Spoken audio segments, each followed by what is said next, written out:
Pues Gonzalo Rodríguez Faile es un empresario, yo diría, ¿no? Porque me he dedicado al mundo de la empresa desde que terminé los estudios y la época de formación. Vamos a ver, estudié Derecho y después hice un máster en Harvard, un MBA para prepararme en los temas empresariales. Estuve ahí 2 años y en el año 81 pues monté un grupo de empresas en Estados Unidos inicialmente y durante 30 años pues me dediqué al mundo empresarial.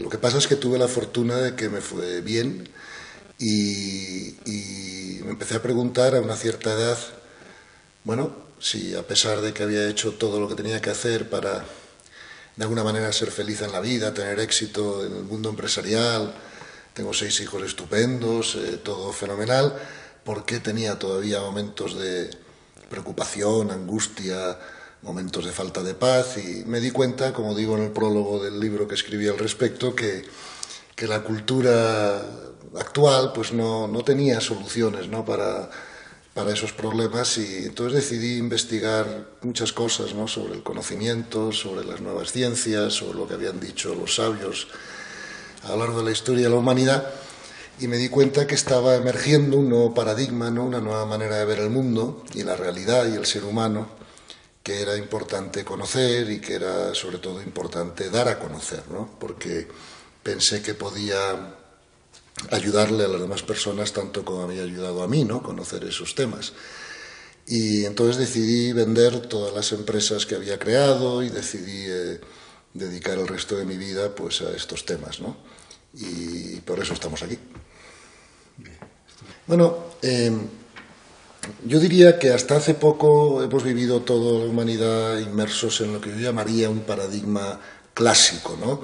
Que viene de la física clásica, que intenta de alguna manera, que ve el mundo de alguna manera, ¿no? Como una colección de objetos separados, suspendidos en el espacio y con poca relación entre ellos, ¿no? Claro, esa manera de ver la vida pues ha producido que en los últimos 2000 años la humanidad ha estado fundamentalmente en guerra, ¿no? Porque ante un paradigma materialista pues parece que lo necesario es sobrevivir, ¿no? Sin embargo, está, en mi opinión, ¿no? Por segunda vez en la historia de la humanidad, habiendo un cambio de contexto, ¿no? Y ese cambio de contexto afecta fundamentalmente a las 2 preguntas más importantes de la filosofía a lo largo del tiempo, ¿no? Que es ¿quién soy yo y para qué estoy aquí, ¿no? Ante ese paradigma clásico, mecanicista y materialista, pues se está abriendo paso otro paradigma, ¿no? Que por primera vez incluye todas las realidades espirituales sin tener que abandonar la racionalidad, ¿no? Para creer en ellas, por tantos datos que tenemos ahora que lo confirman, ¿no? Creo que es muy importante ampliar el contexto, ¿no? Porque si no se amplía el contexto no se resuelven los conflictos, ¿no? Y yo creo que este nuevo paradigma tiene el potencial de resolver una serie de conflictos y problemas que la humanidad ha tenido hasta ahora y al que no encontrábamos buenas soluciones, ¿no? Entonces, yo diría que este nuevo contexto lo que está demostrando es que la realidad, digamos, sutil, y digo la palabra espiritual no en el sentido religioso, sino en el sentido de sutil, de no perceptible por los sentidos, pues está ahora mismo ayudando a que podamos contestar esas 2 preguntas de otra manera, ¿no? Fíjate que en el paradigma antiguo, si yo te pregunto qué es un ser humano, pues hubiéramos dicho algo así como que es un cuerpo físico con mente, y si tienes formación religiosa dirías y además tiene un alma, ¿no? Mientras que este nuevo paradigma ve al ser humano fundamentalmente como un alma que está teniendo una experiencia física para crecer, ¿no? No como un ser físico que tiene una experiencia espiritual, sino como un ser espiritual que está teniendo una experiencia física, y eso cambia mucho las cosas en nuestra mente, ¿no? No solo sobre el ser humano, sino sobre la realidad cosmológica, todo está cambiando, ¿no? Fíjate que ahora la consciencia es el ámbito de investigación más importante de la ciencia, ¿no? Entre otras cosas porque todos los científicos estaban enterados del enigma cuántico, ¿no? Y el enigma cuántico consiste en preguntar Ya sabes que ahora están diciendo que el átomo no es un sistema solar en miniatura, como me dijeron a mí en el colegio, ¿no? Sino más bien que el electrón es una onda de probabilidad que solo se colapsa en una bolita de materia cuando hay un observador que lo manda a colapsar, ¿no? Entonces, de alguna manera, están intentando interpretar ese enigma cuántico, ¿verdad? Y la mejor interpretación que hasta ahora están teniendo los especialistas es que es la consciencia, ¿no? La que colapsa la función de onda del electrón, ¿verdad? Eso realmente es importantísimo conocer porque eso quiere decir literalmente que todo lo que aquí ocurre de alguna manera está dirigido, ¿no?, por esas dimensiones de más alta vibración y que tienen más información y que de alguna manera dirigen todo lo que ocurre en las dimensiones inferiores, ¿no? Fíjate que han demostrado los científicos que todo lo que existe en el universo está hecho de energía más información o energía informada, y también parece que están demostrando que nunca vamos a encontrar la materia y la energía oscura que aparentemente representa el 90%, ¿no?, del peso del universo, porque están diciendo que esa materia y energía oscura no es tal, sino que más bien pueden ser nuevas dimensiones, ¿no? Entonces, una nueva dimensión es como un nuevo mundo, ¿no?, donde la energía vibra más rápido y por eso puede contener más información. Ya sabes que la energía es el contenedor de la información y cuanto más vibra, ¿no?, más rápido vibra la energía, más información puede contener, ¿no? Con lo cual tenemos que acostumbrarnos a pensar que el 90% del peso del universo está hecho de dimensiones no físicas, o sea, pensamiento y consciencia, ¿no?, y que por lo tanto el universo físico pues es solo un 10%, ¿no?, de lo que es el universo total, y eso da una realidad incontrovertible, ¿no?, al mundo espiritual, y creo que esto va a ser muy importante para los seres humanos entenderlo así, ¿no? Evidentemente a nadie se le escapa que es muy diferente que yo me vea como un cuerpo físico, una mente que además tiene un alma, que como un alma que está teniendo una experiencia de aprendizaje, ¿no? Porque entonces todo lo que ocurre en el mundo de la tercera dimensión, en el mundo físico, pues tiene una importancia más relativa y puede ayudar al ser humano a vivirlo todo con una mayor paz interior. Y claro, si hay más paz interior, hay más paz exterior, que es el problema del mundo hoy. Con lo cual yo tengo bastante esperanza en que este nuevo contexto, este nuevo paradigma, esta nueva manera de ver la realidad, de alguna manera ayude al ser humano a alcanzar más paz interior y por lo tanto más paz colectiva, ¿no? Y en eso estamos. Bueno, realmente lo que me parece a mí muy interesante, ¿no?, de esta nueva visión es que ha venido iniciada por la ciencia, ¿no? Y eso hace más fácil explicar eso a las personas que, lógicamente, quieren entender las cosas y que son racionales y que no quieren abandonar la racionalidad, ¿verdad?, para tener una mejor visión de quiénes son ellos y cuál es el motivo de su existencia, ¿no? Fíjate que los filósofos antiguos, por ejemplo, San Buenaventura en Occidente o Nagarjuna, ¿no?, en Oriente, ¿no?, por poner dos ejemplos, siempre han dicho que los seres humanos tenemos como tres ojos, ¿no?, tres maneras digamos, de alcanzar el conocimiento, ¿no? Hablan del ojo de la carne, ojo de la ciencia, ¿no? Hablan del ojo de la mente y hablan del ojo de la contemplación, por así decirlo, ¿no? Entonces, fíjate que en el pasado solo unos pocos seres humanos que habían desarrollado el ojo de la contemplación, pues de alguna manera habían sido capaces de salirse de este paradigma materialista, ¿no?, para instalarse, ¿no?, en un paradigma más espiritual, ¿no?, de la existencia.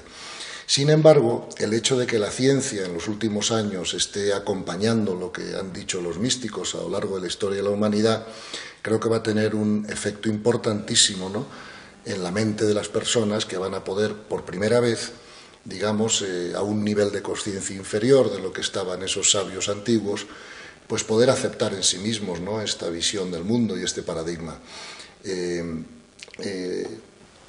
Claro, tenemos que tener en cuenta también que cuando hablamos de ciencia hay como dos concepciones diferentes de la ciencia, ¿no? Y es importante aclarar esto para que la gente no se confunda, ¿no?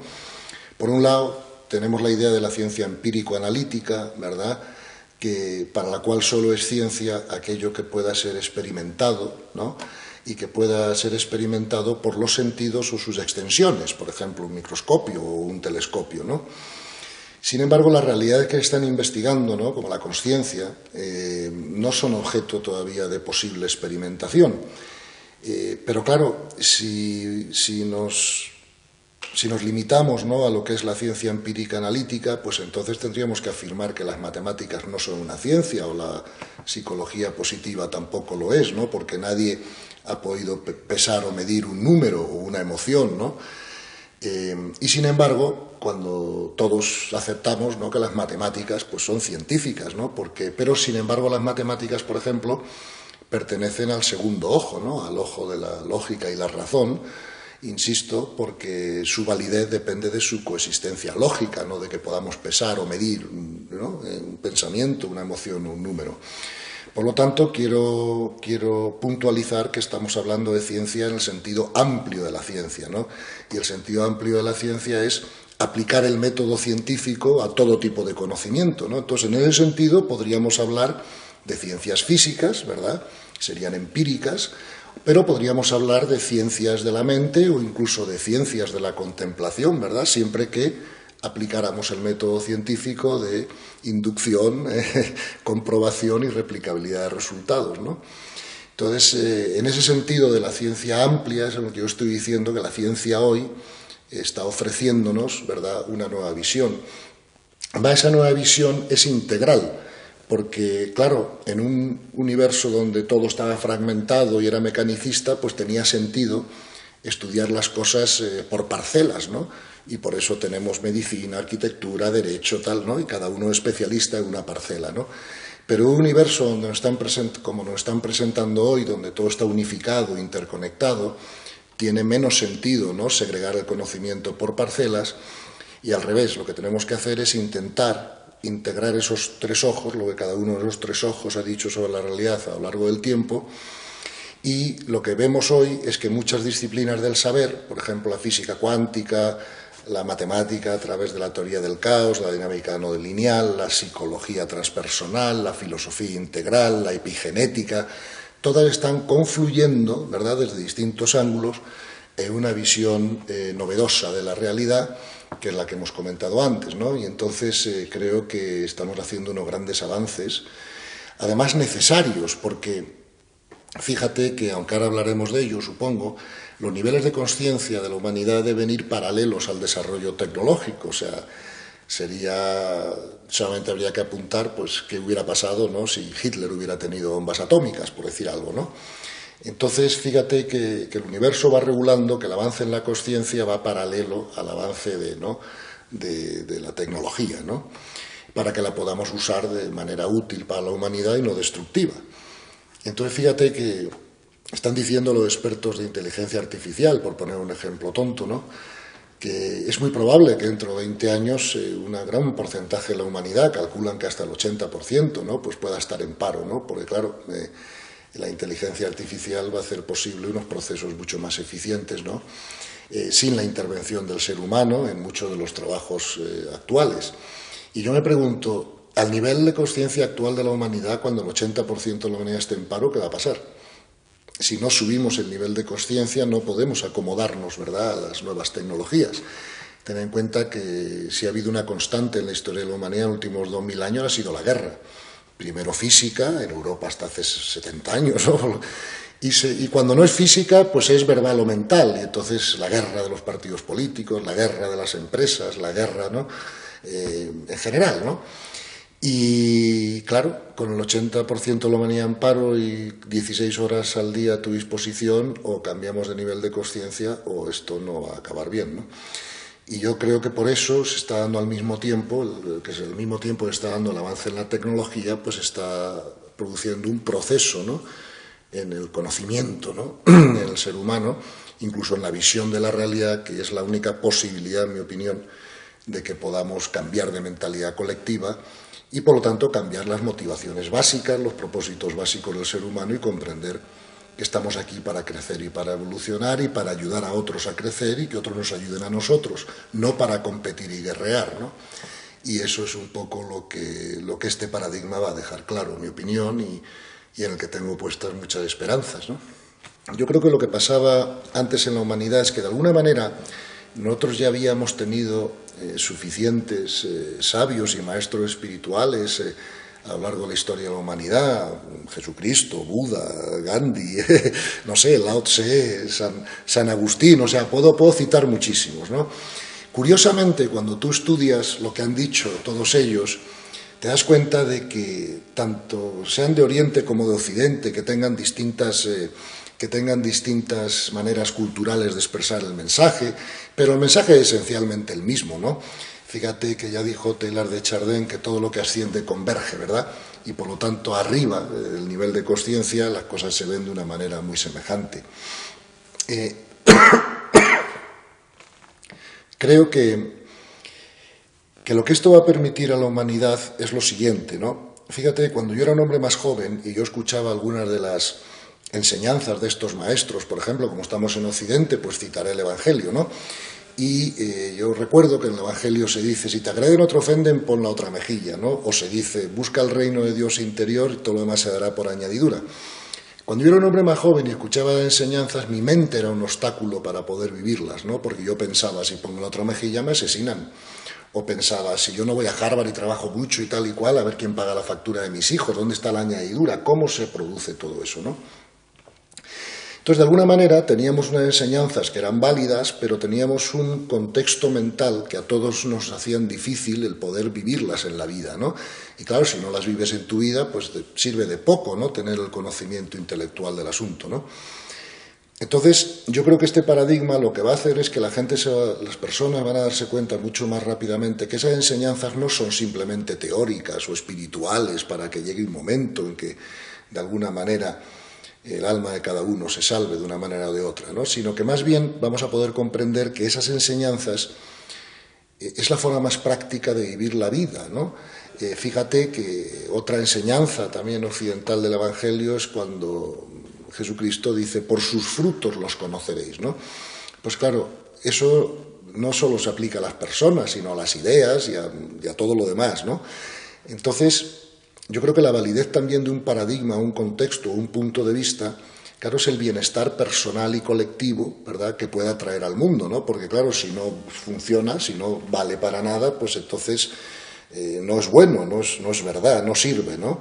Lo que es verdad sirve, funciona y se comprueba, ¿no? O sea, y por lo tanto creo que este nuevo paradigma va a permitir al ser humano, pues eso, vivir las enseñanzas espirituales de una manera cómoda y fácil, porque te vas a dar cuenta que es lo mejor que puedes hacer para tener buenos resultados en la vida. Claro, para poder comprender esto, tenemos que comprender lo que está diciendo la ciencia ahora, es decir, que la consciencia colapsa el electrón, eso nos lleva a un cambio en nuestra idea de la causalidad, ¿verdad?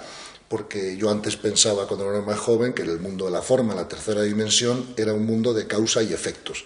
Y ahora me doy cuenta que es solo de efectos, que la causa está siempre arriba, ¿no? Cuando digo arriba, digo en las dimensiones de más sabiduría, de más información y de más alta vibración.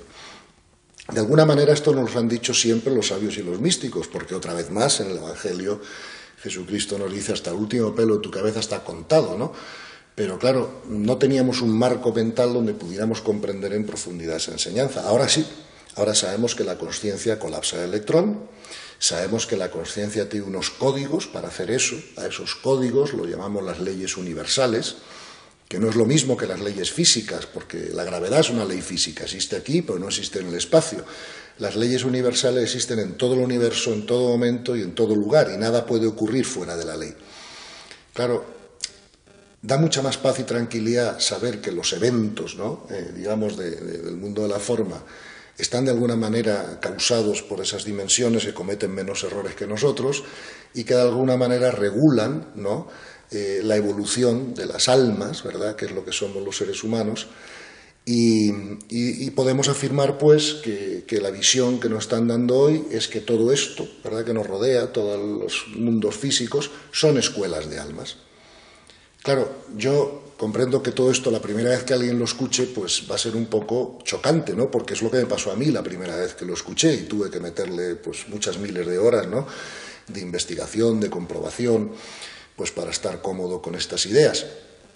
Pero lo que sí podemos hacer todos es abrir una ventana hipotética en la mente y decir, bueno, todavía no sé si lo que se está diciendo aquí es verdad o no es verdad, Pero lo que sí sé es que si fuera verdad, claro, cambiaría la vida a todo el mundo, ¿no? Y la manera de enfocar la realidad incluso cambiaría nuestra intención, ¿verdad? Porque si sabemos que estamos aquí para pasar cursos del alma de alguna manera, y supongo que ahora hablaremos de ello también, pues todas nuestras motivaciones, todos nuestros propósitos, pues pueden cambiar un poco, ¿no? Porque acuérdate que hay un refrán en Estados Unidos que dice que donde se pone la atención se expande, ¿no? Entonces, quizá el crecimiento de nivel de conciencia lento que ha tenido la humanidad hasta ahora también ha venido del hecho de que no sabíamos dónde poner nuestros esfuerzos, nuestra atención, y mucha de la humanidad pues ha estado poniendo su esfuerzo pues en guerrear o en competir o en sobrevivir. Eso no causa un crecimiento espiritual eficiente necesariamente, ¿no? Y entonces, quizá cuando tengamos más claro quiénes somos y para qué estamos aquí, pues podamos empezar a ser más eficientes en el proceso de crecimiento espiritual, ¿no? Fíjate, estábamos hablando antes, te voy a contestar esa pregunta dando un pequeño rodeo al principio, ¿no? Estábamos pensando antes hablando antes de que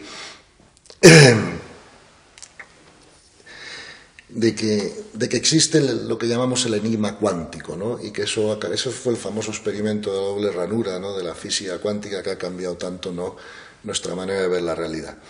Claro, el enigma cuántico ha tenido una serie de interpretaciones a lo largo de la historia. Primero se habló de la interpretación de Copenhagen, como todos sabéis, y luego vino la interpretación de que todo ocurría al azar, ¿no? Ese colapso del electrón por parte de la consciencia, pero los expertos han abandonado esas interpretaciones, entre otras cosas porque no funcionan bien las matemáticas. Ya dijo Einstein, Dios no juega a los dados, ¿no? Entonces, digamos que hoy en día tenemos dos interpretaciones de ese enigma cuántico que pueden ser válidas. Una es la famosa de los universos paralelos, que la han postulado Wheeler y Everett, son dos físicos americanos muy famosos, y que prácticamente dice que si en este universo se colapsa el electrón en un sitio y en un lugar, pues en otros universos paralelos se colapsa en todas sus posibilidades. La segunda interpretación que se ha dado y que nosotros aceptamos como más probable es la que comenté antes, de la interpretación de la consciencia colapsando el electrón. Entonces, las matemáticas funcionan en ambas interpretaciones y, por lo tanto, ambas pueden ser posibles. Lo que pasa es que cuando aplicamos los tres ojos del conocimiento al problema del enigma cuántico, nos damos cuenta que si los ojos de la carne nos ofrecen dos posibilidades, entonces podemos ir a mirar qué ha estado diciendo el ojo de la mente y el ojo de la contemplación al respecto durante todos los siglos anteriores, ¿no? Y creo que es evidente que quizá sea más probable, pues, una vez que apliquemos los tres ojos del conocimiento al problema del enigma cuántico, la interpretación de la consciencia colapsando el electrón, ¿no? O dicho de otra manera, la ciencia dentro de la consciencia. Hoy se ve la consciencia como la creadora de toda la manifestación en el mundo de la forma y además el marco en donde se produce toda manifestación, ¿verdad? Entonces, claro, si volvemos a la idea de que el nuevo paradigma nos está diciendo que el ser humano es un alma en evolución, ¿verdad? La pregunta tuya es muy correcta. ¿Cuáles son las asignaturas que el alma tiene que aprobar, ¿no? Entonces, si vamos a un colegio de la Tierra, vemos que las asignaturas las sabemos todos, por las que sean, ¿no? Física, matemática, geografía, en fin, lo que sea, ¿no? Que los chicos tienen que aprobar, pues, para ir pasando de curso. En el caso del alma, esas asignaturas podríamos decir que son los niveles de consciencia, ¿no? O sea, la existencia de los niveles de consciencia, aunque ya ha sido tratada desde muy antiguo, ¿no? Desde Plotino, y muchos autores han hablado de ella, Aurobindo, Wilber actualmente, hasta Teilhard de Chardin, otros muchos. Ahora realmente ha sido de alguna manera más estudiada por la ciencia, ¿no? Y aunque no tenemos mucho tiempo y hay que explicar esto brevemente, te puedo decir que esto es 1 metro, son 100 centímetros y 1000 milímetros también, y por lo tanto voy a darte una breve explicación de esos niveles de consciencia considerados de metro en metro, ¿no? Para ir rápido, sabiendo que hay muchos subniveles dentro de los niveles, ¿no? Entonces se puede afirmar, o dicen los expertos, que en todos los planetas, que son donde haya vida, o vida inteligente, que son escuelas de almas, ¿verdad? Y entonces parece ser que en todos esos sitios conviven 3 niveles de consciencia, ¿no? que suele ser la manera aparentemente más eficaz para que las almas puedan aumentar su comprensión, digamos, de la manera más rápida, ¿no? Podríamos decir que los niveles más bajos son entrenadores, los niveles medios son donde hay más número de individuos en las sociedades y los niveles altos sirven de atracción o de inspiración a esos niveles más bajos, ¿no? Igual que en un colegio, pues los niños de COU, de alguna manera, pues pueden enseñar cosas a los niños de párvulos, ¿verdad? Y la mayor parte del colegio pues está en el bachillerato medio, ¿no? De alguna forma, en cuanto a número de alumnos, ¿no? Entonces, podríamos decir que el nivel más bajo que se da ahora en la Tierra es el nivel 2 de consciencia, ¿no? El 1 ya no se da, se dio, pero ya no se da. El 1 era aquel nivel donde no había ninguna sensibilidad por el sufrimiento ajeno, entraban los ejércitos, los poblados, asesinaban a los niños, violaban a las mujeres, en fin, era la barbarie máxima, ¿no? Ahora, el nivel más bajo que se da es el nivel 2. El nivel 2 tiene 3 características, dicen los expertos. La primera es que los conflictos, como vemos, se resuelven por la violencia física, ¿verdad? Al Capone no te pone una demanda, te manda a matar. La segunda característica es que los sistemas de gobierno son dictatoriales y la tercera característica es que no generan mucha tecnología, o sea, la usan, la compran, pero no la generan ellos. Y ahí pues dicen los expertos que puede estar el 25% de la humanidad y son los que crean todos los problemas. Cuando salimos en el telediario, pues asesinatos, trata de blancas, tráfico de drogas, terrorismo, en fin, todo eso es nivel 2 de consciencia ligado a la violencia física, ¿verdad? Luego el siguiente nivel es el nivel 3, dicen los expertos, y en el nivel 3 pues se dan 3 características principales. Los conflictos ya no se resuelven por la violencia física, sino por la violencia verbal o mental, y se empieza a llegar a acuerdos, ¿no? Y a aprender a llegar a acuerdos. La segunda característica es que sí se genera mucha tecnología. Evidentemente no es lo mismo ir a Londres o a Nueva York o a Singapur, ¿verdad?, que ir a Somalia o a otros países donde no te vas a encontrar aeropuertos, ni wifi en las calles, ni nada de eso. Y en tercer lugar, los sistemas de gobierno son democráticos, ¿verdad?, que siguen siendo violentos porque es el gobierno de la mayoría sobre la minoría y además tienen el inconveniente de que intentan de alguna manera elegir la sabiduría a través de votar y eso no se puede hacer. La sabiduría se reconoce o no, pero no se vota, ¿vale? Entonces, en esos dos niveles, 2 y 3, está hoy por hoy el 95-96% de la humanidad y por eso tenemos los problemas que tenemos. Tenemos que decir que esos dos niveles, el 2 y el 3, tienen una característica en común y que es que la principal motivación del ser humano que está en ese nivel de consciencia es obtener. Como no está lleno, quiere llenarse de cosas de fuera y entonces todos intentamos obtener cosas de fuera para encontrarnos bien. Y me diré, ¿qué cosas son esas? Pues las que todos sabemos: dinero, poder, sexo, relaciones, juguetes, etcétera, ¿no? Ya cuando estás en el tercero alto, ¿verdad?, empieza a haber una mezcla de intención entre obtener y servir, y entonces las personas con el dinero que les sobra o con el tiempo que les sobra pues pueden hacer fundaciones, ayudar a la sociedad, etcétera. Pero su intención básica, predominante, a esos niveles sigue siendo el obtener, ¿no? Donde aparentemente se produce el gran cambio cuántico es cuando la gente entra en lo que llaman el cuarto nivel de consciencia, ¿no?, que es el último que se dicta, por así decirlo, aquí en este planeta, ¿no? Ese cuarto nivel de consciencia tiene 3 características básicas que lo hacen diferente a los otros 2. Por ejemplo, los sistemas de gobierno no se eligen, no son dictaduras y no se eligen democráticamente, sino que son de consenso. Se reconoce la sabiduría y las personas tienen funciones, pero no cargos o privilegios. No sé si me explico, ¿no? La segunda característica es que se generaría mucha tecnología, pero no se hace en la práctica porque la gente que está al cuarto nivel está más interesada en el servicio que en la producción de lo que sea, ¿no? Y la resolución de conflictos ya no es un problema a ese nivel, porque no se hacen ni por la violencia física, ni por la violencia verbal, ni teniendo que llegar a acuerdos, sino que cualquier duda o conflicto que se produzca se resuelve por lo que se llama el punto de ley, ¿no? O sea, qué es lo más conveniente o qué es lo que es el de más elevado nivel de consciencia, ¿no? Porque no hay que llegar a acuerdos porque nadie quiere ningún pedazo de la tarta, por así decirlo, ¿no? Entonces, esas son las asignaturas, por así decirlo, que el alma tiene que aprender, ¿no? Fíjate que lo que esto nos está mostrando es que, claro, nosotros cuando veíamos antes gente tipo Al Capone o lo que sea, ¿no?, por poner un ejemplo tonto, ¿no?, siempre hemos pensado en que eran malos, ¿no? Y ahora nos damos cuenta de que más que maldad, el problema está en la ignorancia, ¿no? Y por lo tanto, una vez que el alma va llenando su archivo de información, ¿no? Pues esa ignorancia va decayendo, ¿no?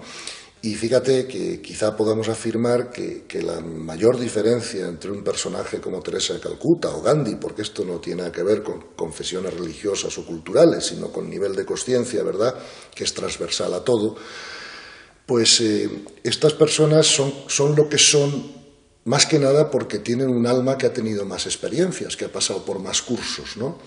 Cuenta que una de las cosas que ahora la ciencia parece que está postulando es que podemos empezar a hablar de la experiencia sucesiva del alma, ¿no?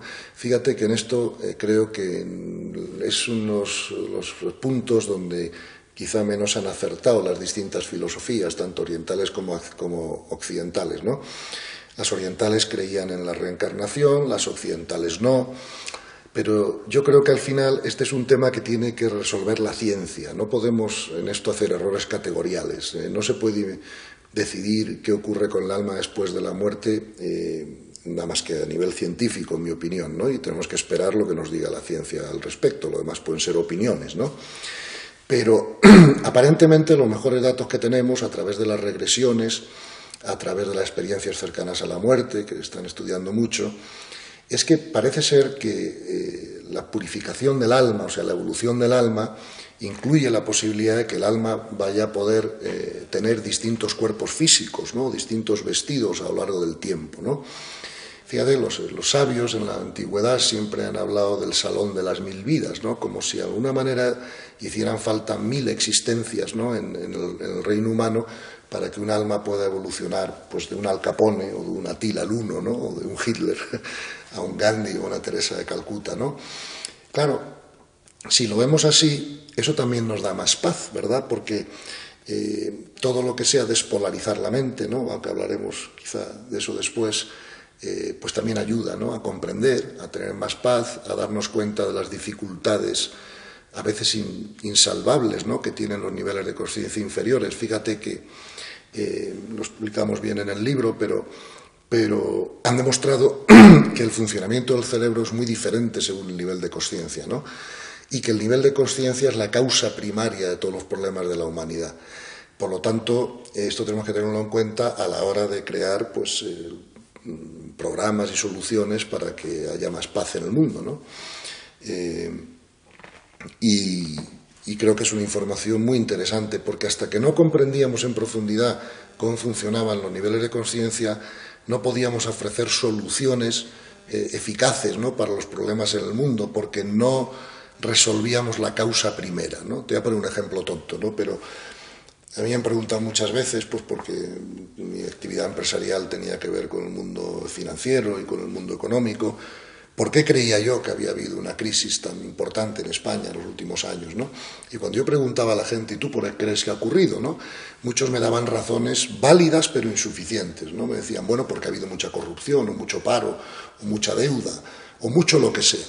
Y todo eso es verdad, nada de eso es mentira. Pero tenemos que darnos cuenta que todo eso es producto del nivel de consciencia de la población.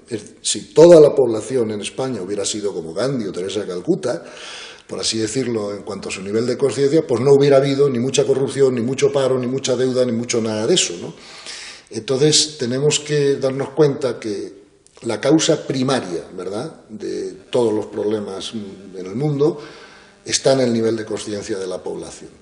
Las crisis son, por ejemplo, mucho más gordas y duraderas en Venezuela que en Suiza, por decir algo, ¿no? Y entonces tenemos que buscar la solución en los niveles de consciencia y cómo podemos ayudar a la humanidad a que vaya subiendo el nivel de consciencia más rápido de lo que se ha hecho hasta ahora. En mi opinión, este nuevo contexto del que hemos estado hablando antes va a tener esos efectos.